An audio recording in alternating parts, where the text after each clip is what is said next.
Halo, selamat datang. Di sini kita akan kembali membedah ide-ide besar menjadi wawasan yang jelas dan, yang paling penting, bisa langsung Anda terapkan. Hari ini, kita akan membahas 5 cara yang sudah terbukti secara ilmiah untuk meningkatkan kebahagiaan Anda. Oke, kita mulai ya dengan pertanyaan yang super langsung dari sumber kita, Dr. Arthur Brooks, seorang ilmuwan perilaku di Harvard. Pertanyaan ini simpel, tapi mungkin ini adalah alasan utama kenapa Anda menyimak pembahasan kita hari ini kan? Nah, sebelum kita cari jawaban yang beneran, ada satu mitos nih yang harus kita singkirin dulu. Kita sering banget dengar kalau harga diri yang tinggi itu kunci kebahagiaan. Ternyata, kata sains, nggak sesederhana itu. Bahkan seringkali salah. Oke, kalau bukan soal harga diri, terus apa dong rahasianya?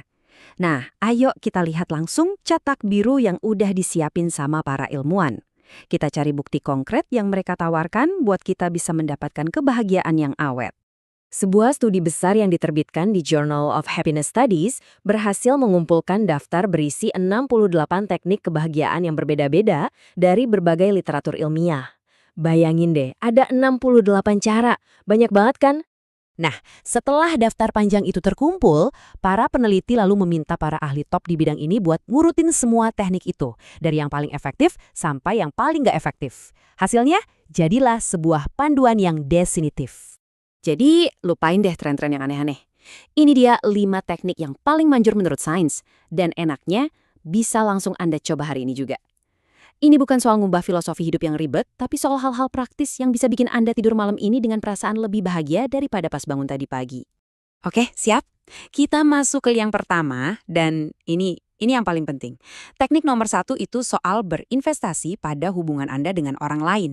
Kedengarannya mungkin klise ya, tapi data ilmiah di baliknya itu kuat banget. Gimana enggak, studi perkembangan orang dewasa dari Harvard yang jalan selama 90 tahun loh, nemuin kalau cinta, ya cinta dalam bentuk hubungan yang erat dengan keluarga dan teman, adalah satu-satunya prediktor terbesar untuk hidup yang bahagia dan sehat. Konsep ini nyambung banget sama idenya Aristoteles tentang persahabatan bajik.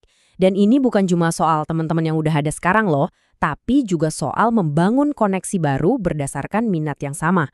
Makanya, para ahli juga menempatkan aktivitas seperti bergabung dengan klub atau komunitas di peringkat yang sangat tinggi.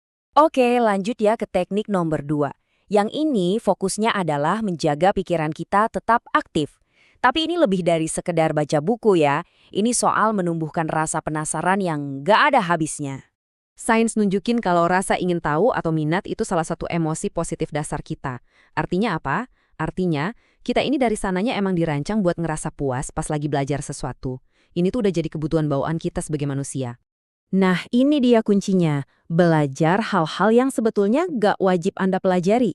Misalnya, iseng nonton video YouTube soal cara kerja mesin cuci. Padahal ya, Anda nggak lagi benerin mesin cuci, cuma karena penasaran aja. Nah, aktivitas kayak gitu tuh yang langsung ngasih makan ke emosi positif kita dan memicu rasa bahagia. Teknik ketiga ini, wah ini benar-benar bisa mengubah cara pandang.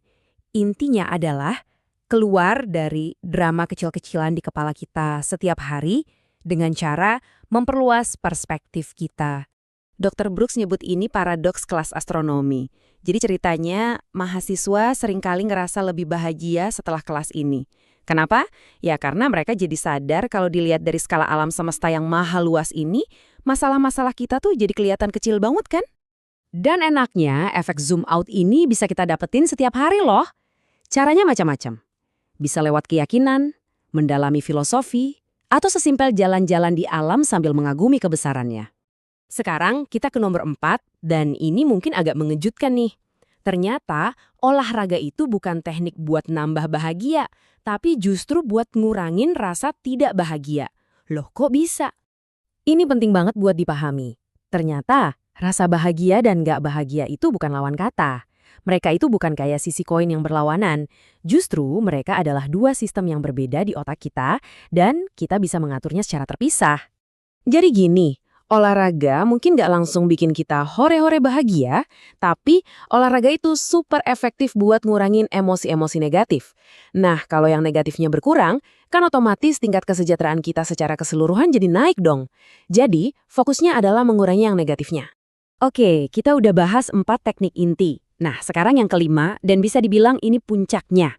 Dr. Brooks ngasih kita semacam kerangka kerja, semacam rencana induk lah, supaya semua perbaikan positif ini nempel dan jadi kebiasaan.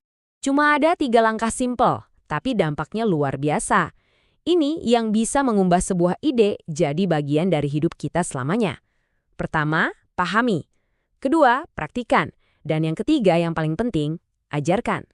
Ayahnya Dr. Brooks, seorang profesor matematika, pernah bilang, nah ini dia kutipannya.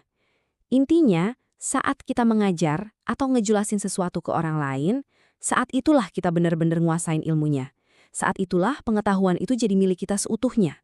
Jadi, pesan utama dari pembahasan kita kali ini adalah sebuah ajakan buat Anda. Dengan membagikan apa yang Anda pelajari hari ini, Anda nggak cuma bantu orang lain, tapi Anda juga sebenarnya lagi mengunci kebahagiaan itu buat diri Anda sendiri. Jadi, siapa nih orang pertama yang bakal Anda ceritain soal ini?